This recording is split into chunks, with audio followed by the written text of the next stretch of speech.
My biggest advice would to start helping them transition to being more independent sooner. So if you have a junior, that may be your year to start kind of putting on the brakes to being a manager of your child and be more of a consultant. And like you said, asking them more questions like, let's look at your week. What's your plan for getting things done? When will you work on that? What might get in the way? Or just really helping them at the beginning of the week, maybe sitting down, talking to them about what's coming up, asking them questions about what to do, helping them plan it out, and then giving them the space to do that. Giving them the space, like you said, to maybe fail a little bit and then come up with a plan for how to change things.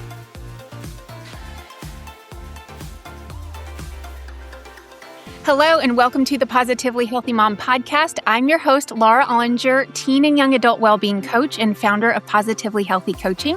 I'm very excited to introduce to you today Shannon Weisblatt, who is a college executive function coach, which is amazing. So Shannon, I want to hear all about how you help families and college students specifically with skills needed to be independent of their families. Oh, wow. Okay, yeah, great. So I generally meet with parents initially and discuss what is going on with their student. Every student is different. They may have learning disabilities or ADHD or just be a little bit behind on executive function skills. So I usually meet with parents and talk that through, and then I meet with the student in an intake, and we just talk about what they think they need help with, what their strengths are, what their weaknesses are, what they feel like they could do better, maybe what's holding them back from being their best self in college. And then we meet weekly, and I'm basically kind of just like a support for them in college, somebody who can hold them accountable and help them build some systems to help them in college. I love it. I love it. And the reason why I'm so excited to have this conversation with you today is because I do just a very similar thing, but more emotions-based. So helping college kids, make friends, feel comfortable, get over the homesickness, kind of like all those skills, but more emotion-based. So we certainly have some overlap because that's what I see so much of. And I'm sure you have so many stories as well where kids go off to college, everybody's excited, but they're a little nervous. And then they get there and they start having struggles and start having challenges.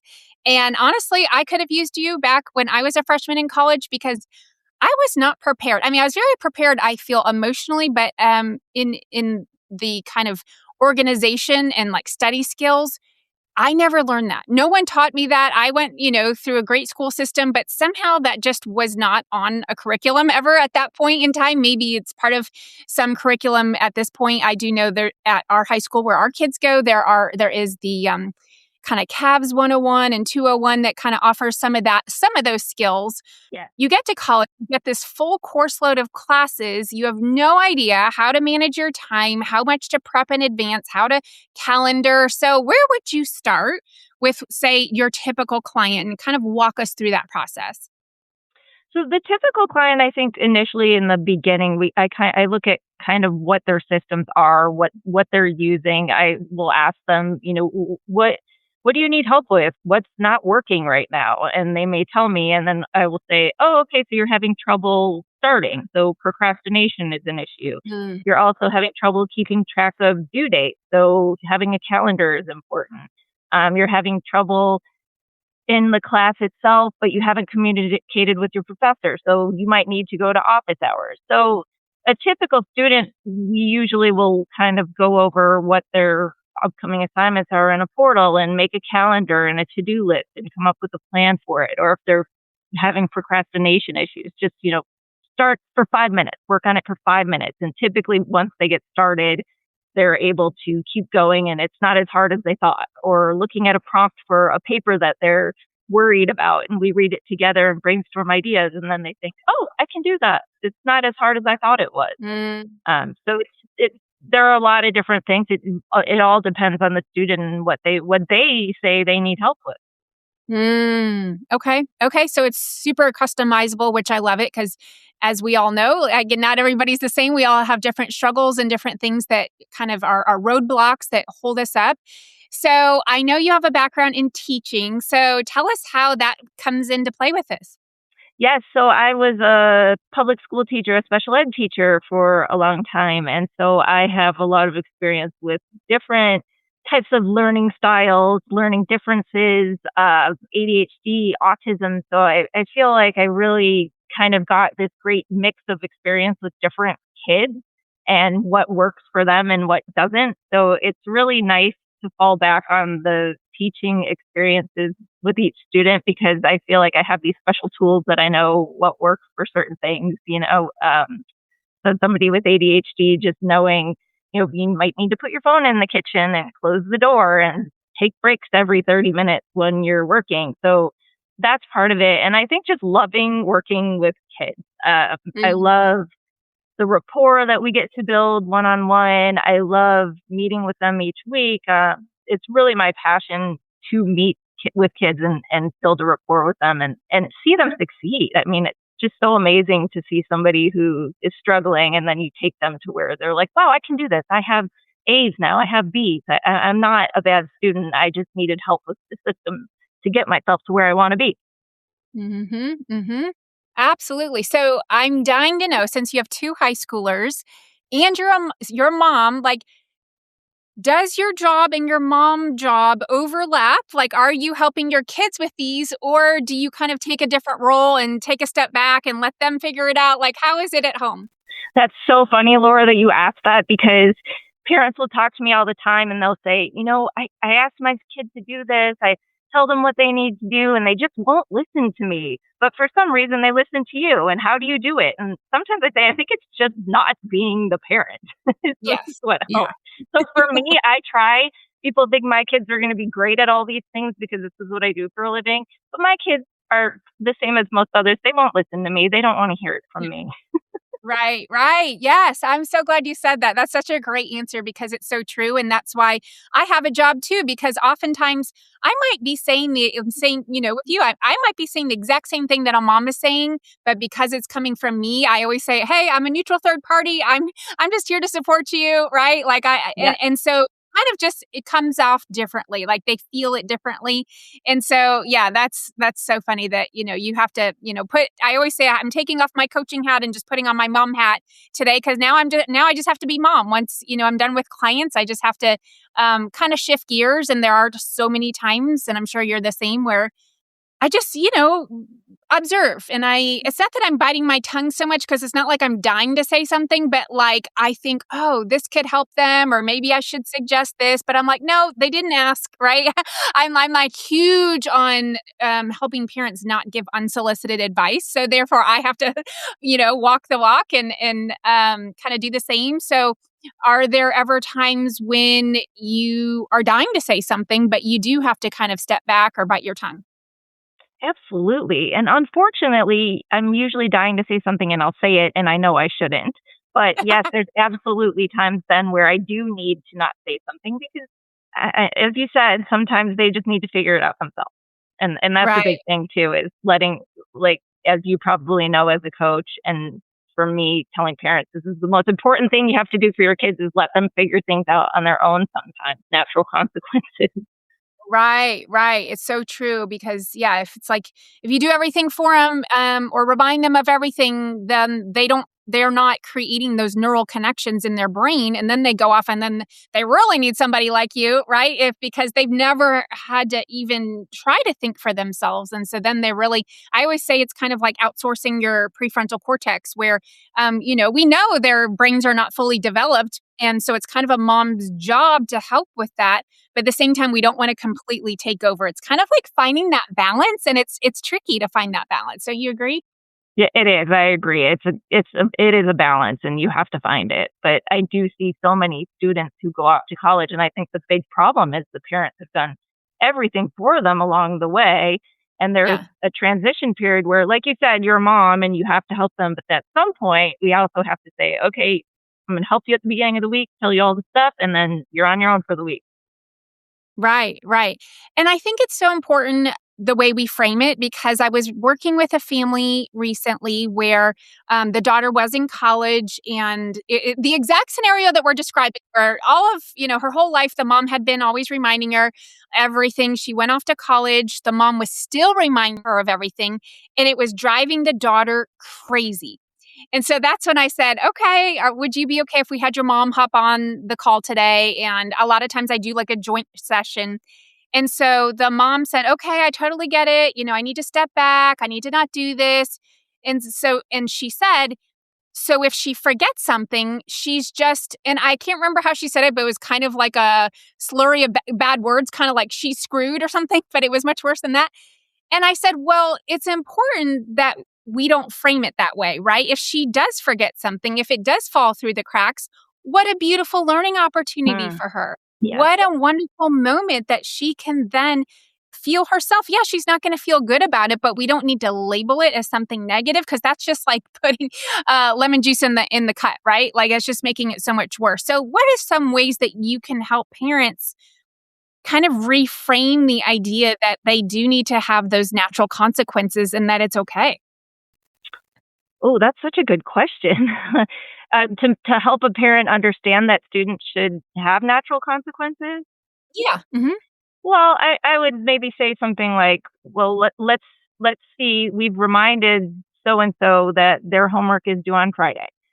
Let's step back and say they don't turn it in on Friday, and then they end up getting a D in the class. And then maybe you can ask them, how does this make you feel, or what could you do better next time, or how can I support you and help you, but also allow you to do this on your own? Yeah. Yeah. Just like asking the questions. I think that's the most important part. Instead of making the statements that, as moms, we have such an impulse to make a statement, be like, you should have done this, or why didn't you do that? Or you didn't listen. Yes. I heard this coach for you and you're not listening to the coach either, right? Like, because there's the frustration. So it's like we want to acknowledge the frustration for the mom's part, but or the parents, it could be dad too. But at the same time, it's like, how can you support them is like asking them those questions, exactly the ones you just said. I think that's perfect, because then it allows the teen or young adult's brain to fire. It needs to, like, the switch needs to go on. And it's like you're robbing them of the opportunity to not think for themselves. And so we want to allow them to turn on their own light switch and let them make the connection. Right. Yeah. And that's absolutely what you said. I think it's asking questions instead of, barking orders at them or getting angry with them and frustrated. I think it's really, what could you do differently next time? Or how can this not happen? Things where they might find a solution on their own without us telling it to them. Yeah, yeah. Well, I'd love to hear a success story. Obviously, I respect client confidentiality, so I'm sure it is, confidential, but to the ability that you're able to share, can you share some success stories that you've had with families? Oh my gosh, yes. And I have so many success stories. One of my favorites was a student of mine had actually gone away to college and had been in a state far away from home, and he ended up failing out freshman year. So he went home and he worked, and then he ultimately decided to go back to school, and his parents hired me because they were worried and they thought he needed to start with some support. And when I started with him, he just had really low self-esteem, very nervous about going back, feeling like he couldn't do it. So when we would meet each week, we would come up with a plan. We would break down his assignments. We would put his due dates in his calendar. And then, my job is usually to say, you have the knowledge now to do this. You can go off on your own.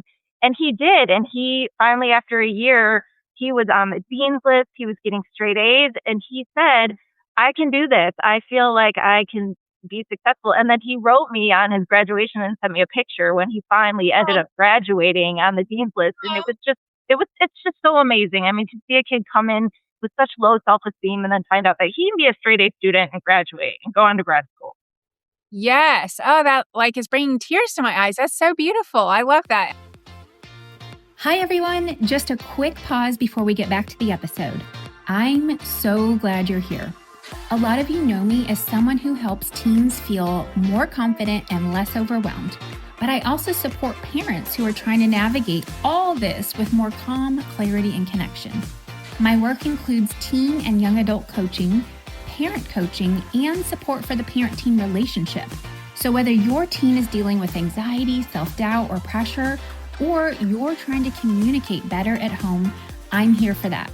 You can connect with me at positivelyhealthycoaching.com/booking so we can talk more about your confidence, resilience, stress, and healthy family dynamics. My goal is simple: to help families feel more connected and more equipped to handle what life throws at them. I hope you'll join me. Now back to the show. Yes. I mean, it's amazing. And sometimes when they've had some struggles, they start to beat themselves up, right? And they see the worst of themselves, and then they fear the judgment, and people back home, find out they had to drop out or come back home to community college or live at home, whatever it might be, because there's this, of course, a stigma that like, oh, they couldn't, hack it and whatever. But sometimes it's just like, maybe they weren't in the right place. Maybe they weren't ready. Maybe, maybe they haven't been diagnosed with something. Maybe they haven't been getting the support that they need. And there's all these things. And so it's like, instead of, having any judgment, we should just kind of, as a community, as a whole society, just be like, how can we better support these kids who do need extra support?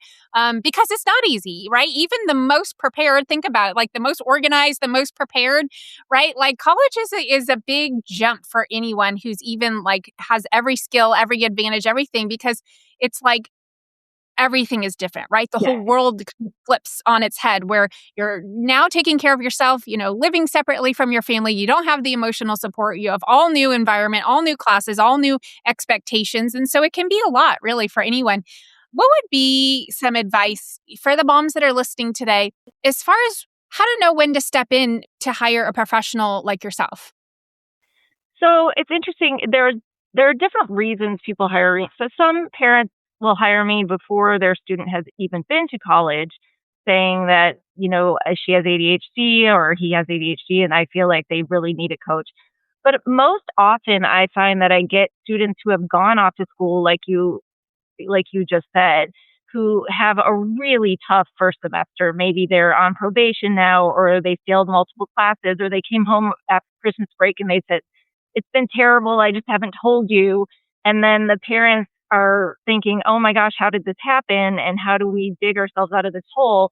And so a lot of times I'll get students either at midterm time, mid-semester, or after a semester who have found that they really need some help, and even maybe just some accountability along the way. Because like you said, there's so many distractions at school. You don't have a schedule where you're there 8 hours a day. It's kind of like you have just a couple hours, and then you have to manage your whole day and all that time. And how do you do it? And then you're building these new social relationships, and you're joining clubs, and you're playing sports, or you may be going through rush and you're pledging, and you just have all these things going on. And I find so many kids just go off and they get so overwhelmed. And so I get a lot of people after first semester.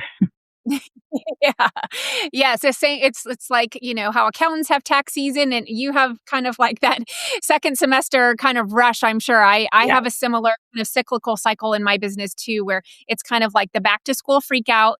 It's exactly the same, like the Christmas time, like, okay, let's start semester 2 with a fresh start. Or I always am shocked when I get my big summer rush because I think, oh, everybody's just chilling but no, because it's a great time, for me to help kids develop the skills sometimes when they're in it, it's so hard. And I love working with them while they're in it, but sometimes it's just so intense. They need like the break, and they need to kind of like start building from the ground up, like when they're not in that intense environment. So yeah, I guess it depends on every family is different and like the different cycles that I see, but I see you nodding. So looked like you had something to share with that.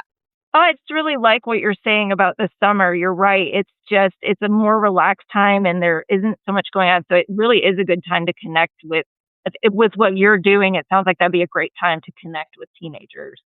Yes, yes. Well, I'm like kind of concocting a whole thing with you and me to work together because I just feel like we complement each other so well. Where if anybody's listening and you do have a college student who's really struggling, like we've got the executive function coach here, I'm the well-being coach. We could like literally, I feel like turn somebody's life around who's in college. The thing, it's like you've made this like financial investment in choosing the college, moving them there, like you're saying, like they might have pledged into a Greek life, and so they're so invested, right? Emotionally invested with a place that people have chosen. And so it's like, if it's between staying and leaving and starting over, it's like, I would love the idea of somebody hiring you to be able to stick it out. And like you said, that beautiful success story about then making the dean's list for that one student. And you have probably tons of other examples where they really turned it around. And for me, I've had so many kids where just like making those social connections, and I'll sit there on a session and help them join a club. So I'm like, okay, pull up the list, get it on your computer. I'll wait. I always say, I'll wait. It's no rush for me. And they say, okay, well, I could join this club. And I'm like, okay, tell me about them. We sometimes, and that's not all my clients are like that, but sometimes that's the microscopic level that we have to go to, because like you're saying with the overwhelm, when you said, oh, sometimes they're just stuck on the essay question, they don't know where to start. Sometimes in a social context, it's just like, they're just stuck on how to make friends. Like they don't know how and who are their people and how to find them. And they really get stuck. So I literally go down to that detailed level. Okay, try that club on Wednesday. Next week, I'll see you and tell me how it went. Like, I want to hear about it. Who did you talk to? All the things like that. So what are some ways that you just like on that very microscopic level, I mean, I want to call it like kind of hand holding. And I mean that in a kind, loving way. Like what are some ways you can do that? Me or as parents? You to help with the student. So typically, they all use these learning management systems. It will be Canvas, it will be Moodle, it will be D2L. So a lot of times we'll just go in and look and see, hey, what's coming up this week? Do you have any missing assignments? Let's make a plan for the week right now and pull up a to-do list. And let's enter a day when you are going to do this assignment, or how long is it going to take you to do this paper? So let's break that down into 3 days. And so we will put everything on their list and then pick a day to do it, because I think that really helps students to have a set plan instead of just say, oh, sometime maybe this week I'll start working on the paper. It's like, well, let's think, how long is this paper going to take? It may take 4 or 5 days. You have to make an outline. You have to do your first couple paragraphs. You have to revise it. Maybe you want to make an appointment at the writing center. So we really kind of go through all of that stuff. But then it's also things like you said, Laura. Some students, they may be feeling like they aren't making connections. So it's like looking at clubs. What can you join? Where can you make friends? Or even like maybe you're struggling with your math this week. Let's look at the tutoring center and see when they have hours that you can drop in and do that. Or let's make sure you're using your accommodations that you have. Like a lot of students have accommodations and they're not using them because they don't know how to use them. So just a lot of different things like that. I love that. I think that's awesome. And I just know that I can tell by the way you work and the way I work, which is so important it's not like you and I get on a session and we just tell our client what to do, right? It's all about like asking them the questions, like what's important to you, because again, we're trying to work ourselves out of a job. Like we're trying to be where they're like, I got, like you said, with your one student, I got it. I'm done. I don't need you anymore. I'm successful. I'm on the dean's list. And now I'm graduating, right? It's like, that's kind of always my hope for them. And I feel so good. Like I love it when they're like, I don't need you anymore. I'm good, right? Like that means I did a good job, because it means I really helped them find their value, find their own solutions. I was just kind of like we always say, like the guide, asking them the questions so they can come up with their own solutions. So with that being said, is there anything else that you can share with the moms today who are listening and kind of are in that boat where they're, maybe have a high schooler graduating right now, they're sending them off, but they're a little worried? Like, what would be some advice? My biggest advice would to start helping them transition to being more independent sooner. So if you have a junior, that may be your year to start kind of putting on the brakes to being a manager of your child and be more of a consultant. And like you said, asking them more questions like, let's look at your week. What's your plans for getting things done? When will you work on that? What might get in the way? Or just really helping them at the beginning of the week, maybe sitting down, talking to them about what's coming up, asking them questions about what to do, helping them plan it out, and then giving them the space to do that, giving them the space, like you said, to maybe fail a little bit and then come up with a plan for how to change things. But I think a lot of kids get to college and they just aren't prepared to do that on their own. So I think as parents, we need to let go a little bit sooner and give them a chance to learn how to be independent and fail and then come back from that too. Because that's what's going to happen in college. We will not be there to do everything. We will not be there to hold their hand. Exactly. And what I had to share with that family that I had mentioned earlier was that the mom is not going to be with the daughter when she goes to get her first job. At least I hope not. I I hope have not. failed a job if that does happen. But no, and she kind of laughed, right? And because it's like they are going to have to figure this stuff out eventually. And so I find it's not necessarily the sooner the better because every kid is different and some do need that support a little bit longer. But it's all about kind of assessing where they're at, what they need, what support they need, but then also putting the ball in their court and finding out like, well, what support do you think you need? What are you needing from me this week? And how can I support you? So kind of last question, when you are with a student, when are the times that you know you need to push a little bit harder versus pull back a little bit? I think when I'm not seeing them change any of the behavior. So sometimes it's about, it's hard with my job because it's asking them to change and maybe do things that they're uncomfortable with. And when I notice that they're not doing them, then I think it's kind of like, well, we need to get real here. What do you want out of this? What do you want to do? How is this going to make you feel? So I think, when I'm noticing that students are reluctant to try and accept new ways of doing things or open to new ideas and strategies, then I feel and what is not working is continuing to not work, then I think that's at the point where you really need to push and say like, look, this really isn't working. Let's try this. Let's just try this one thing this week. What's the one thing we can do? And hopefully see if they will try that and then slowly build to being a little more open to that. But I love asking, what's the one thing you can do differently this week to change this, or the one thing that you can do right now to help you in your math class or something like that. I love saying, what's the one thing? Yes, it just kind of simplifies it and it makes it seem less overwhelming. Like, okay, I only have to pick one. Yes. I think that's a perfect question and a way to get that clarity from them. And it forces them to have the words come out of their mouths because then they start to hold themselves accountable, right? They're going to be like, oh, well, I told Shannon that the one thing I was going to do was this. So when I see her next week, I want to be able to say, guess what? I did the one thing, right? So it probably helps. That's absolutely true, Laura. That is how I'll usually start the next session and say, hey, we talked about that one thing. How did that go this week? So it is, you're right. Yeah, that's awesome. Okay, so how can people find you? So people can find me on my website. It's efcollegecoach.com. Perfect. Well, I hope so many people will reach out because I think that what you're doing is amazing. I think it's a great service you're providing and probably helping just so many students feel better about themselves, make it through college in one piece, and just feel a lot more successful and competent in the world so they can go off and do great things in the world. So thank you so much for sharing your knowledge today. Thank you. Thanks for having me. I appreciate it. All right. Take care. You too. When you get a chance, please go to the show notes and click on the link ratethispodcast.com/tphmom to give my podcast a rating and review. And if this episode resonates with you, be sure to share it with your mom friends who are going through the same things. Be sure to tune in for next week's conversation. Until then, keep up the good work.